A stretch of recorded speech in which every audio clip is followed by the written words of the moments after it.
आज हम पढ़ेंगे क्लास 10 के सिविक्स के बुक से चैप्टर 1 जिसका नाम है पावर शेयरिंग। ये चैप्टर बहुत ही छोटा है लेकिन आपके बोर्ड के एग्जाम में इसी चैप्टर में से कुछ क्वेश्चन आपको देखने को मिलेगा।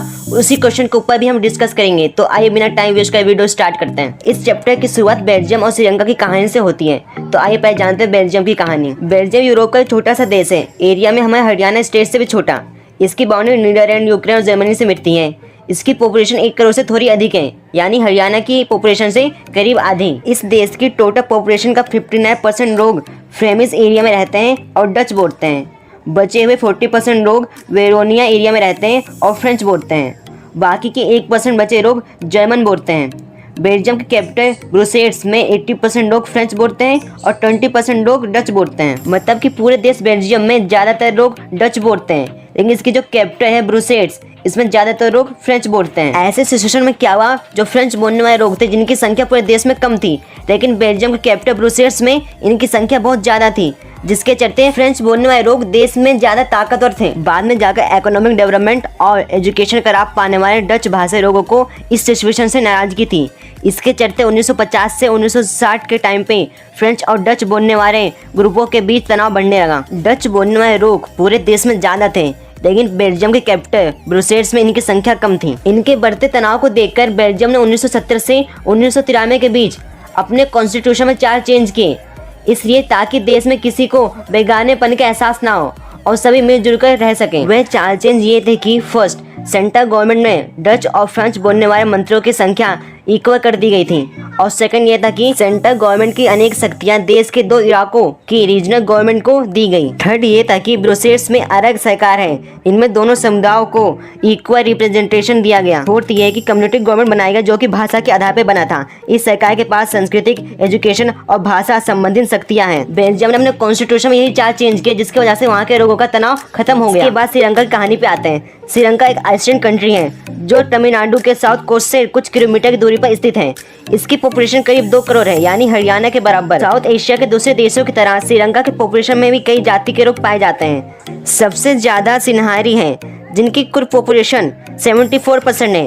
फिर तमिलों का नंबर आता है, जिनकी पॉपुलेशन 80% है। तमिलों में भी 2 ग्रुप हैं, श्रीलंकाई तमिल जो कि 13% है और इंडियन तमिल जो कि 5% है। अंग्रेजों के टाइम पे काम करवाने के लिए भारत से श्रीलंका ले जाए गए थे।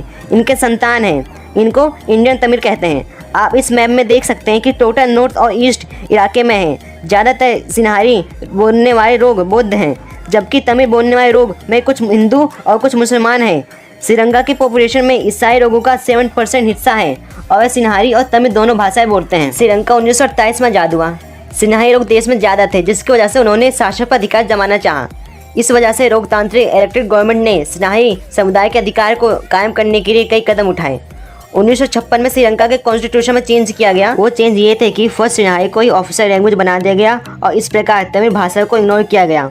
दूसरा ये था कि जो उनका धर्म था बौद्ध धर्म, उसे प्रोटेक्ट किया गया। और तीसरा ये था कि यूनिवर्सिटी और गवर्नमेंट जॉब में सिन्हारी बोलने वाले लोगों को प्राथमिकता दी गई। इन सभी चेंज की वजह से जो श्रीलंकाई तमिल थे वे सरकार से नाराज हो गए। उन्हें लगा कि सरकार उन्हें दबा रही है, उन्हें उनके अधिकार नहीं दे रही और उनके साथ भेदभाव कर रही है। जिसके चलते क्या हुआ कि श्रीलंकाई तमिल ने अपनी पॉलिटिकल पार्टी बनाई और सरकार से अपने अधिकारों की मांग करने लगे, लेकिन सरकार ने उन पर ज़्यादा ध्यान नहीं दिया, जिस कारण श्रीलंका में गृहयुद्ध देखने को मिला। हमने बेल्जियम श्रीलंका के बारे में पढ़ा। बेल्जियम में कॉन्स्टिट्यूशन में चेंज किया गया, जिस वजह से वहाँ के लोगों के बढ़ते तनाव को खत्म किया गया।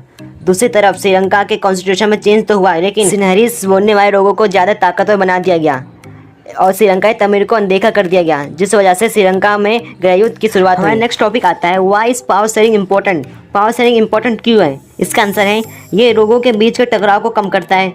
सेकंड, ये राजनीतिक व्यवस्था मजबूत करता है। थर्ड, पावर शेयरिंग लोकतंत्र की आत्मा है। फोर्थ, सरकार को सच्चाई प्रदान करता है। अब आप जो ये देख रहे हैं ये वर्टिकल डिस्ट्रीब्यूशन। सबसे ऊपर आता है सेंट्रल गवर्नमेंट जो कि पूरे देश के लिए कानून बनाता है। फिर आता है स्टेट गवर्नमेंट जो कि स्टेट के लिए कानून बनाता है। फिर आता है लोकल गवर्नमेंट जो कि ग्राम पंचायत, ब्लॉक कम्युनिटी और जिला पंचायत के लिए कानून बनाता है। ये है वर्टिकल डिस्ट्रीब्यूशन। इसके बाद आता है पावर शेयरिंग पैटर्न जो कि 4 पार्ट में डिवाइड है।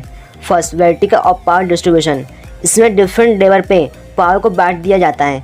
फर्स्ट आता है सेंट्रल गवर्नमेंट, फिर आता है स्टेट गवर्नमेंट, फिर आता है लोकल गवर्नमेंट। सेकंड आता है हॉरिजॉन्टल डिस्ट्रीब्यूशन। इसमें सरकार के डिफरेंट ऑर्गन्स में पावर को डिवाइड कर दिया जाता है। फर्स्ट आता है लेजिस्लेचर, जिसे विधायिका कहते हैं, जो कि कानून बनाने का काम करता है। फिर सेकंड आता है एक्सक्यूटिव, जिसे कार्यपालिका भी कहते हैं, जो कि देखता है कि अच्छी तरह से काम हो रहा है कि नहीं हो रहा है। फिर थर्ड आता है जुडिशरी, जिसे न्यायपालिका भी कहते हैं, जो कि देखता है कि ये लोग ईमानदारी से अपना काम कर रहे हैं कि नहीं कर रहे हैं। फिर थर्ड आता है distribution of power among different, इसमें सोशल ग्रुप और भाषा और धर्म के आधार पर पावर को डिस्ट्रीब्यूट कर दिया जाता है। फिर फोर्थ आता है डाइवर्स डिस्ट्रीब्यूशन ऑफ पावर, इसमें सोशल ग्रुप, प्रेशर्स ग्रुप और पॉलिटिकल पार्टी के थ्रू पावर डिस्ट्रीब्यूट हो जाता है। आप जो अपने स्क्रीन में क्वेश्चन देख रहे हैं, अगर आप इसकी प्रैक्टिस कर लेते हैं तो इससे ज़्यादा हार्ड क्वेश्चन आपसे नहीं पूछा जाएगा। तो आई होप आपको वीडियो पसंद आया हो। अगर आपको वीडियो पसंद आया है तो आप चैनल को सब्सक्राइब, वीडियो को लाइक कर सकते हैं। तो मिलते हैं नेक्स्ट वीडियो में, तब तक के लिए गुड बाय।